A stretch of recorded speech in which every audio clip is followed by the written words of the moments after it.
Hi there, I'm Drew Badger, the world's #1 English fluency guide, and it is a pleasure to welcome you to the third video in this mini boot camp for pronunciation. So far, we've focused on individual sounds as we practiced in lesson 1. We focused on the blending of two words in lesson 2, and in this one, we will focus on developing pronunciation through the mastery of phrases. A phrase is just a group of words said together, and if you listen carefully, even to how I'm speaking in this video, I'm speaking in phrases. I'm speaking in groups of words and I pronounce them as one word for each phrase. I'm speaking in phrases. I'm speaking in phrases. So let's look at two phrases and practice making these so you can develop a better sense for how to use phrases as well as how to practice. The first phrase is, could you ask her? Or could you ask him? Or could you ask them? We begin by just focusing on the pronunciation of the individual words just so we can understand it clearly. Could you ask him? Now, could you ask him? Could you ask him becomes could you ask him? Could you ask him? Could you ask him?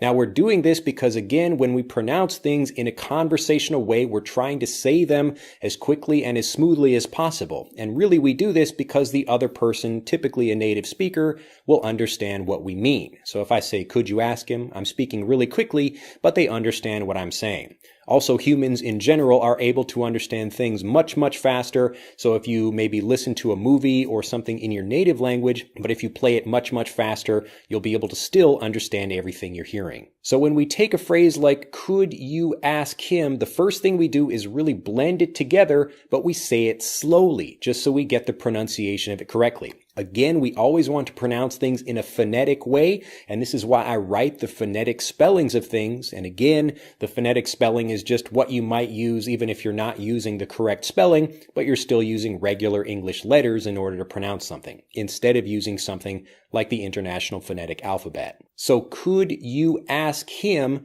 if we say it like a native speaker but say it slowly, becomes could you ask him? Could you ask him? Could you ask him? Could you ask him? The same thing with could you ask her? Could you ask her? Could you ask her? Could you ask her? So could you ask her to come to the party? Could you ask him to take out the trash? Could you ask him to take out the trash? So when you're practicing this way, the first thing to do is select a phrase and then think about how you would pronounce it as a native speaker and then begin by doing it slowly. Could you ask him? And then once you get that pronunciation, you can start moving faster. Could you ask him? Could you ask him? Could you ask him? Could you ask him? Could you ask him? Could you ask him? And it sounds just like one word, like the name of a crazy town in America. I live in could you ask him? Finally, we'll cover one more phrase just so this is really clear. In a minute. We have one phrase, in a minute. We've selected our phrase. We begin by pronouncing each thing like a robot would. We're trying to pronounce everything in a minute. In a minute. But again, if you think about this, when you try to pronounce it the robotic way, it really sounds difficult to say if you're in a conversation. In a minute. In a minute. So we've taken it like that. Now let's blend it together. In a minute. In a minute.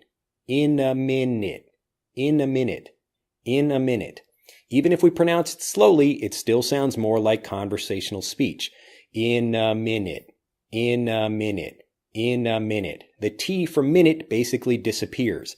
Minute. Minute. Minute. In a minute. In a minute. So again, you find your phrase, you try to pronounce everything clearly just so you understand the difference between what a more robotic sound and what a more blended sound is like, and then you build from slow to fast, just practicing the phrase over and over again until you can use it automatically. In a minute. I'll see you in a minute. I'll come to your house in a minute. I'll finish in a minute. So you can practice this phrase, and just like native speakers do, they remember this phrase, they learn this phrase, and then they can use it in many different situations. In a minute. In a minute. In a minute. Well, that's it for this video. If you have enjoyed it, do click that like button and do become a subscriber to the YouTube channel. And if you'd like to learn more about how you can improve your pronunciation and become a more confident, fluent English speaker, click on the link in this video to take our free English fluency quiz. It will tell you exactly what you need to focus on in order to start improving very quickly. And I look forward to seeing you at EnglishAnyone.com. Have a fantastic day, and I'll see you in the next pronunciation video. Bye-bye.